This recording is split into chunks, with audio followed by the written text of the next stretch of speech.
Yaqin yillardan beri birlamchi bo'g'indagi, ya'ni oilaviy shifokor punktlari, qishloq vrachlik punktlari va poliklinikalar faoliyatini yaxshilash uchun katta e'tibor qaratilmoqda. Ular zamonaviy texnika, laboratoriya, asbob-uskunalari bilan ta'minlanmoqda. Bu esa kasalliklarning erta aniqlanishi va profilaktikasi uchun muhim omil bo'lib xizmat qilmoqda. Bunda xorijiy tajribalar va hamkorlikning ham o'rni katta. Shvetsariyaning O'zbekistondagi favqulodda va muxtor elchisi Bo'ka tuman tibbiyot birlashmasiga tashrif buyurdi. Jarayon tafsilotlari haqida galdagi lavhamizda bilib olasiz.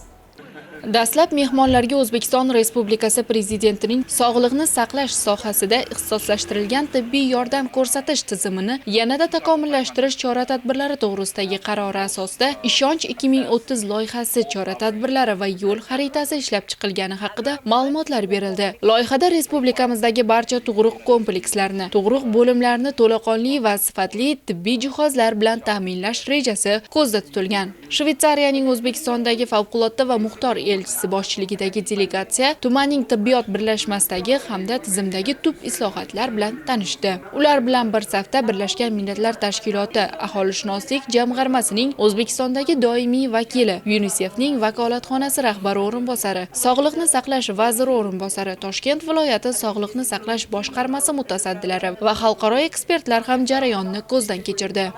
Biz bu loyiha evaziga olingan barcha apparaturalarimizni juda ham xursandmiz. Ayollarimiz xursand, ularga o'rgatyaptik, tushuntiryaptik, qanaqa apparaturalar kelganini, qanday sharoitda bo'lganda. Oldin bu sharoitlar yo'q edi. Bu apparaturalarni ham olishimiz juda ham amri mahol. Bu hammasiga mablag'ga taqalardi. Hozir mana sekin-asta o'sha olingan 11 ta apparatimiz ham hammasi ayollarimiz uchun, tug'ruqdagi chaqaloqlarimiz uchun beminnat xizmat ko'rsatishyapti. Juda ham xursandmiz.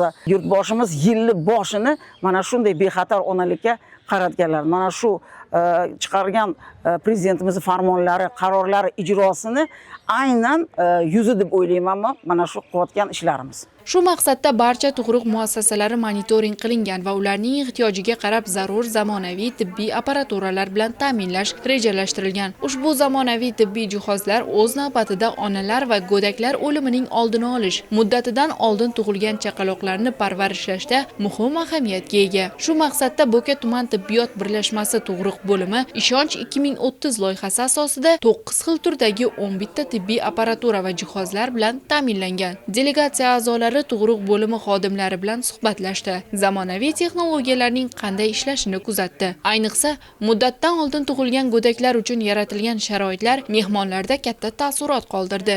O'rganish davomida tibbiy jihozlarning to'liq amaliyotda tatbiq etilayotgani va ularni ona hamda bola salomatligini muhofaza qilishda katta ahamiyatga ega ekanligi ta'kidlandi.